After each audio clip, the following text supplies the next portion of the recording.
Hello and welcome to another episode of Have Your Say. Today in WTV Studios we got the author of this wonderful book, Kenneth Schultz, with us to discuss how the West can be saved. And my first question, is the West worth to be saved? Or this is just something which, we just think we got, 2,000, 3,000 years, whatever number of years of Western civilization, and we're just too sentimental and we want to keep it. Or is it worth to keep it?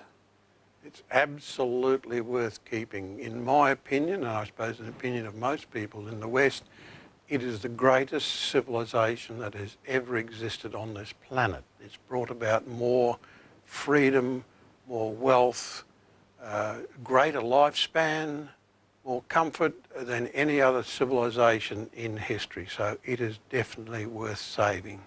Don't mention, the biggest wars also happened under the nose of Western civilization, and tens of millions of people have been killed and sacrificed by this civilization. However, yes, we achieve time to time good things, no doubt about that. But, as we know, we are under siege, according to you and your book, and some of the European politicians as well. So, for example, Geert Wilders says, make no mistake, if we fail, we will be enslaved. Yes. In other words, if we have failed to defend our civilization, we will be enslaved. Absolutely, I agree with his comment 100%. I know Geert, or I've met him a couple of times, and he's a very astute politician, and he's also a very brave man to speak out against the Islamic threat. Obviously, he is not the only one in the European, among the European politicians. And Douglas Murray says Europe is coming and committing suicide. Yes. Is Europe committing suicide these days? With the action or with inaction? No action. Inaction probably. Inaction. But that's a result of his book that he's written recently called The Strange Death of Europe. And in that he puts forward really people like Merkel as bringing in millions of so-called refugees, Muslim refugees. And they're now overtaking her country, and they're giving the Germans and the French are sort of almost giving up. So yes, I think he's right when he says Europe is committing suicide. Or some say Europe is just getting what they deserved. I don't know which one, but the suicide is really happening, most likely. Now, because of the danger, not just Europe, but our Western civilization, according to you, we need to find some solution. In your book, you listed 21 of that. 21 of sort of suggestions or proposals to save the Western civilization. Yeah. I went through of these 21 and I could not find any reference to have and make an alliance, for example, with China to save the Western civilization, or make an alliance with Russia to save the Western civilization. Why is that? What do you think? Why you or no one is thinking about a sort of, if the Western civilization that's good, to save it with strong alliances? Because well, China is not very fond of the Muslim world. China is one of the, and that's why we've got Xi Jinping on the cover of my book. Yes, Xi Jinping is probably this person. Yes, the dictator or president for life, whatever you want to call him. But the Chinese have their own agenda, and theirs is not dissimilar to Islam. In other words, they want to have worldwide influence, if not dominate, probably dominate the world. And they are working definitely towards that end. So it was no way... Very successfully, I have to say. Oh, Much yes. more successfully like the Muslims. Well, Muslims are doing all right. Yeah, they're doing all right, but in a great general terms, Yeah. probably China is more effective Oh, it's been and very taking less effective. hostage. Yes, yes. And killing less people. They've been smarter about it, and they are infiltrating the West as well, particularly in Australia. A recent book by an academic pointed up all the things that they're doing, and they're almost using Australia as a testing ground to see how you can overtake or take over a country. And they've got A Western country, of Western country, and they're working very hard at that in Australia, for instance. In fact, not that long ago, I mean, they're buying up all of our assets, our farms, but more importantly, one of our ports, they bought the Port of Darwin, and that's gone to a so-called private company, but it's got close connections with the Chinese Communist Party. That sounds good, because this century is the Chinese century. So I don't think he was far from the truth. Probably not. But this is mean China is clever to buying up everything what they can, or we are stupid to selling it.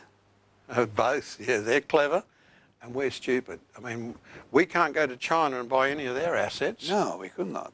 But they can come here and pretty well buy what they want, and they have. So this is not their fault then? No, it's our, It's our fault. governments, again, our governments, So slack someone government. is sleeping at the wheel Yeah, and driving this body car in the wrong direction. yes.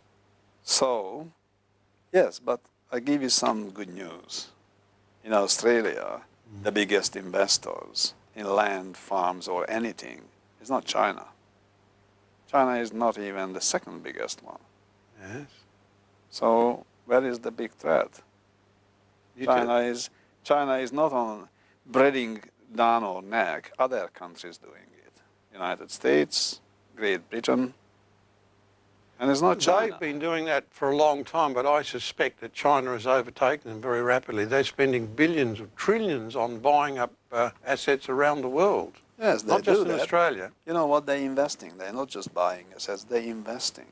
And they are the only country is go out with as much as money they can, and they invest. And they're giving money to people to do infrastructure. They invest in real infrastructure, which is very unusual in the history of mankind. It's not coming from the Western world. It's invented by China. We've not done the same. I'm not sure that they've done much in infrastructure other than buy buildings here and build buildings. Not in here, in the other part, another part of the world. In Ah, Africa, yes. in the other countries. Yes, they're The building. Belt and Road, Yeah, the Silk Road. Yes, yes. So they are not silly. They've done it that thousands of years ago. Yeah, but what they're doing now is, yes, they're going to poor countries like Sri Lanka. We'll build you a port and you'll pay it off. And when Sri Lanka can't pay it off, they said, that's all right, we'll own the port. It's our port. No, that's not true. It is We're just true. owing it for 99 years. Well, That's not the same as selling out. As we're selling out our land, yeah. they not even ask those guys in return of, because we're not going to pay, we take it over forever. That's the style of the Americans and the British. It's not the Chinese. The Chinese are, as you say, they are very clever and they're careful. And they not overprice those ports. They're priced in the right way. Well, we shouldn't be selling our ports. So in your suggestions of these 21 things, which one you think you want to start? Well, the most important one of all is restore freedom of speech. We've had our freedom of speech, in my opinion, severely curtailed in recent times with all of these different Who government done that? agents. Who is curtailing our freedom of speech?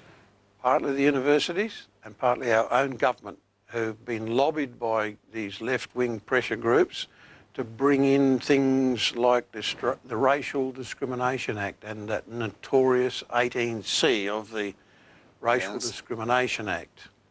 And that itself is curtailing freedom of speech. And in addition to that, we've set up things like human rights commissions, and they Yes, we now done. use 18C to shut down people who complain that don't fit the narrative of what the left-wing people want. And one of the most notorious examples of Yes. that was those students at Queensland University of Technology. 3 young students went into a laboratory to use the computers, A Yes. staff member came in who happened to be an Aboriginal and said, "Are you guys Aboriginals? Because this is for Aboriginals only. If you're not, get out." And a couple of them made some, what I call fairly innocuous remarks on Facebook, like using discrimination to stop discrimination. That staff member took offence at that, and she lodged a complaint with the Human Rights Commission. Now, the Human Rights Commission then started taking evidence, talking to her, talking to the Yes. university. They never told the students for a year. A year went by before the students even knew they were under investigation. And also at that time, that same staff member took action in the federal court for damages against the students for whatever. Damaging the computer or what? Pardon? Damaging the computers or what? No, Damages? she was offended and she wanted damages for her own So offence. payment for the offence. Yeah. And she threatened the students. One of the students buckled and paid her $5,000 for her to go away. The other two students said, "No, we're going to fight this." And luckily they got two really good lawyers, went to the federal court. The federal court threw it out and said, "You've not made any disparaging. You never even mentioned that woman in your Facebook. You've not disparaged or The mentioned her ethnic." reputation or Yep. anything of that woman. And when the lawyers came out of court, they said that 18C is an evil bit of legislation that should be done away with because it is curtailing freedom of speech. Coming back after the break, we have to talk about more of these 21 suggestions of yours how to save the Western civilization. Yep.